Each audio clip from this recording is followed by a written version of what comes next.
बड़ा ज़रूरी है। इस पे सरकार द्वारा समाधान होगा नहीं होगा पता नहीं है। सरकार पूरा प्रयत्न करिए अपना। हम जो लोगों को बीमारी और रोग है, सब लोगों को कष्ट है, वह सबको बुलाएंगे, बड़े बड़े डॉक्टर होंगे कि तुम ठीक हो जाओगे 5 मिनट में, तो उसी समय दान देना उसके लिए पहले ठीक करेंगे। भी ठीक जो तुम लाखों रुपये से नहीं ठीक हो रहे, तुम्हारी बीमारी नहीं ठीक हो रही, तो तुम्हें बड़े बड़े डॉक्टर देखेंगे, चेक करेंगे और फिर तुम्हारी इच्छा वो दान दे देना। वो कई हज़ार करोड़ वहाँ पर आ जाएगा और वो हमने दान में देना है। अच्छा सोनी जी, इस वक्त जिस तरह से बाढ़ लगी हुई है, आपके जो मानने वाले हैं, आपके मानने वाले हैं या जिन्होंने नाम दान आपसे लिया, वो इस समय पंजाब में किस तरह की सेवा? वही तो बताया आपको मैंने। वो सारे लोग इकट्ठे होंगे जिनकी बीमारी है, जो मुझे मिल नहीं सकती। मेरे को मिलने के लिए साल बाद 1 मिनट का नंबर आता है, साल में वो बीमारी 1 मिनट में ख़त्म हो जाती है।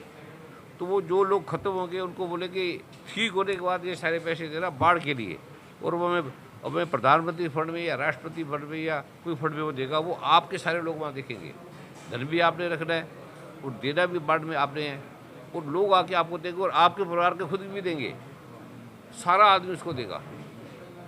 सोनी जी, आपने कहा है कि अब पंजाब में या हिमाचल में ये आपदा नहीं है, इसका कारण क्या? कहीं भी नहीं आएगी, क्योंकि आपदा दुर्गा माँ ने साफ कह दी भक्त में दिव्य में कि मैं माँ मारी हूँ, मैं आपदा हूँ। तुम ये मेरा नाम ही नहीं जपते नहीं करते नहीं हो, तो मैं लाती हूँ। वेद में लिखा है तो मैं लाती हूँ, तुम्हारा नाश करूँगी मैं। तुम अपने में अकड़ में पड़े सारे पुरुष आदमी। तुम ये जब तक नहीं करोगे, देवे में पास रहे, तुम्हारी आपदा बार बार आएगी, बार बार जाएगी, बरोगे जन्मोगे। तो वो भी हटाएंगे उनको, देवी की शक्ति का पहले बात तो प्रतिशत प्राप्त देखेंगे ना। रोग ठीक हो गए, वेरी ठीक हो गए 5 मिनट में। डॉक्टर आएंगे, आयुर्वेदिक एलोपैथिक सभी आएंगे, और 100 करोड़ लोगों पे प्रयोग हो चुका है, अमेरिका कनाडा में हो चुका है। उन्होंने पैसे दिए तो मैं कहे सारे फंड के लिए रखा करो। तो वो आपके पंजाब में पहले करेंगे, हिमाचल में करेंगे।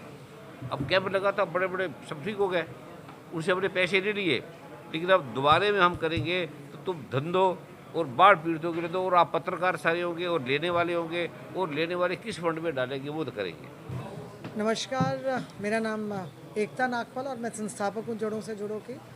और जो लोग विरोध कर रहे हैं उनको अपने जो है अपने शास्त्रार्थ जो है पढ़ने चाहिए, अपने ग्रंथ पढ़ने चाहिए, और हमारे ग्रंथों में जो माँ की महिमा जो गाई गई है उसके बारे में बात करनी चाहिए। और ये हम जैसे और आप जैसे लोगों को भी और ज़्यादा सीरियस होना चाहिए।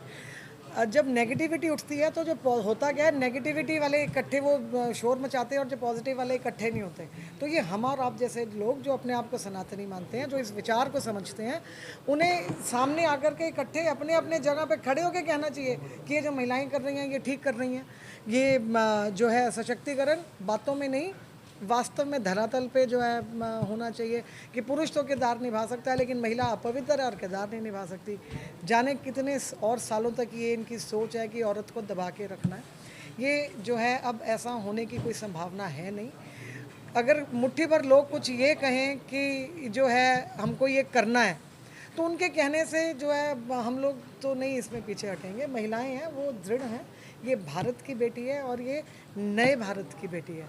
ये कुछ अच्छा करेगी भी, कहेगी भी और उसको निभाएगी भी।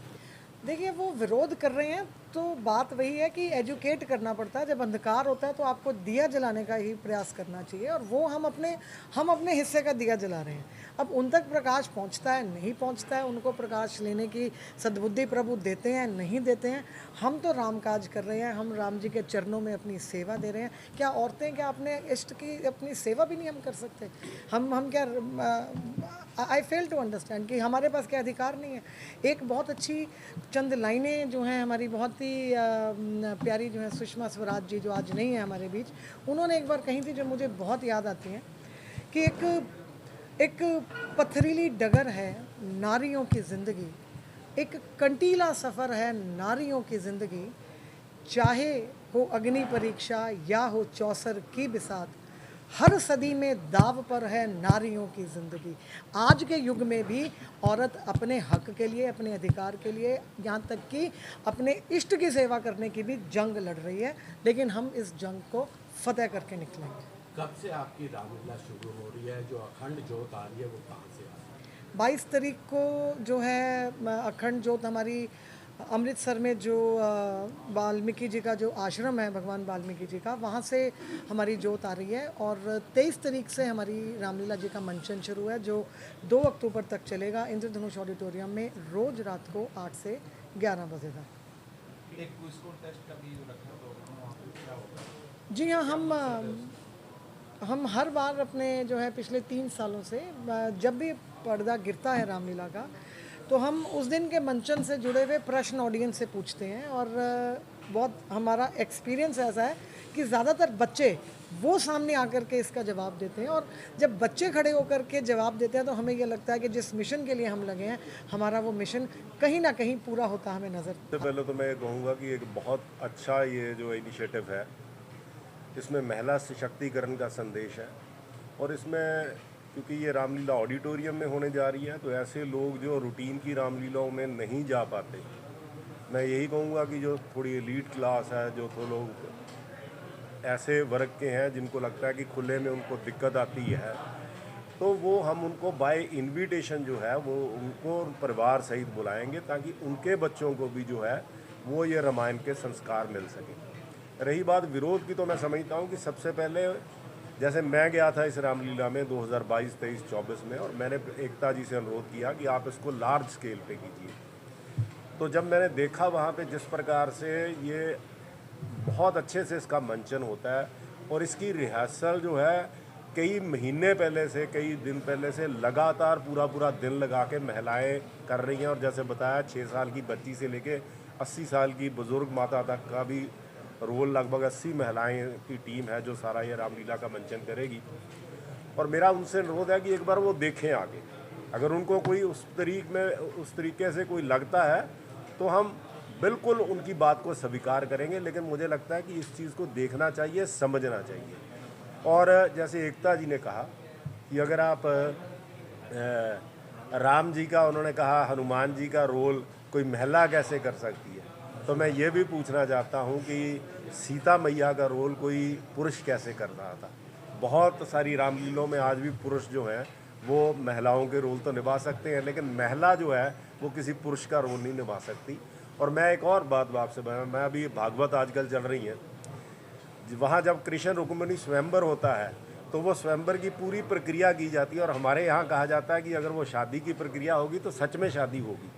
तो वहाँ पे इस कारण से दोनों कृष्ण भी और रुक्मिणी का रोल दोनों महिलाएं ही निभाती हैं। मैंने लगभग जितनी भागवत में मैं गया हूँ, जब वो प्रसंग होता है तो वो महिला ही रोल प्ले करती हैं। तो इस कारण से इसमें कोई विरोध नहीं है।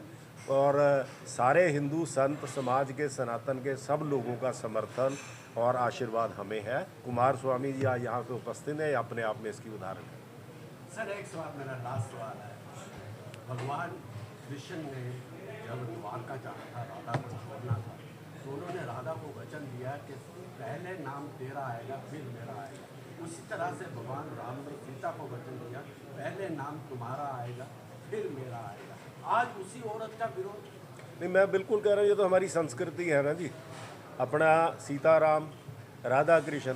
और हमारे यहाँ जो अब ये जो पाश्चात्य हम लोग भी हैं, वो मिसेज एंड मिस्टर अरुण सूद लिखा जाता है, मिस्टर एंड मिसेज अरुण सूद नहीं लिखा जाता। तो हमारी संस्कृति का पार्ट है, हमारे संस्कार हैं। तो मैं तो एकता जी और इनकी सारी टीम को बहुत बहुत बधाई देता हूँ कि ये एक बहुत अच्छा काम कर रहे हैं, और इसमें सब लोगों को सहयोग करना चाहिए। सर जो विरोध कर रहे हैं उन्हें क्या कहना चाहिए? मेरा उनको कहना है, एक बार आका आप देखें तो सही क्या है, आप आइए। अगर आपको कोई चीज़ बुरी लगेगी और आपका उसमें कोई तर्क होगा तो हम उसमें सुधार करेंगे।